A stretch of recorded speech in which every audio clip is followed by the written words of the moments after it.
Lewis and Clark, Louisiana Purchase. Imagine America doubling in size for only 3 cents an acre. Who wouldn't love this deal? Some Americans did not agree with the move, but in all, it was a great deal. It started in the late 1700s. Many Americans were moving west to seek a new start and lots of land. Many of these settlers chose to claim land along the Mississippi River. They would gather their crops and send them down the Mississippi River to the very important port city of New Orleans. From there, the crops would be shipped to the East Coast or to the other countries around the world. The only problem with this whole process is that France owned New Orleans and all the land west of the Mississippi. This made many farmers angry, and they started to worry that they might not be able to use New Orleans to ship their crops. In response to all this, President Thomas Jefferson sent James Monroe to France to try to negotiate a deal to buy the port city of New Orleans for $7.5 million. Instead, the leader of France, Napoleon, offered the whole Louisiana territory for a low price of $15 million, 2 to 3 cents an acre. President Jefferson was shocked.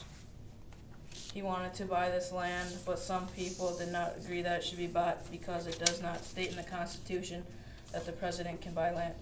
Eventually, Jefferson decided that it was good for the country, and on April 30th, 1803, the Louisiana Territory was officially part of the United States of America.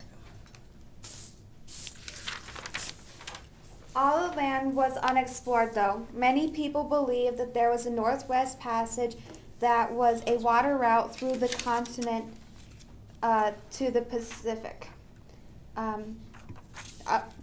Ocean. So President Jefferson decided to send out an expedition with 2 of his best explorers.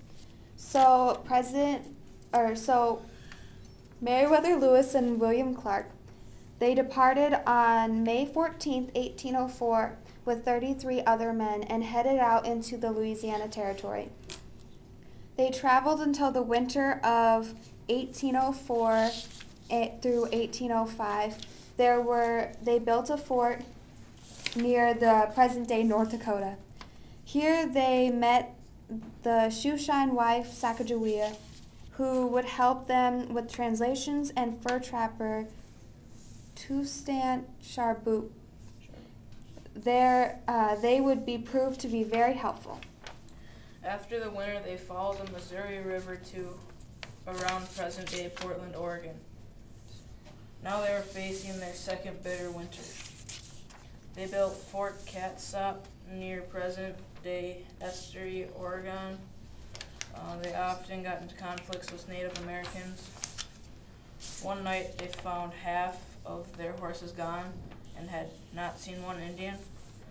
On November 15th, 1805, Lewis and Clark finally reached the Pacific. It had been a tough expedition, and they had not found the Northwest Passage, but it was still a success as they had mapped out most of the land for pioneers who were going to travel to the west. Lewis and Clark's expeditions reached St. Louis in a little over a year after, in November 1806. This expedition is known as one of the most important expeditions in history. They wouldn't have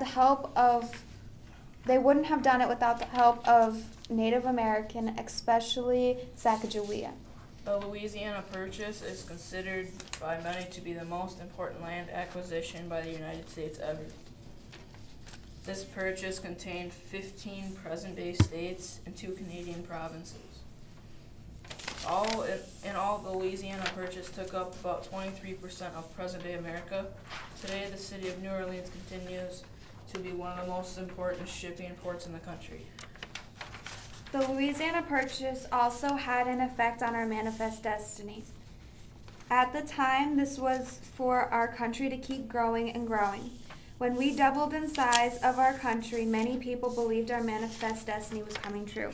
After this purchase, we still kept growing into what America is today.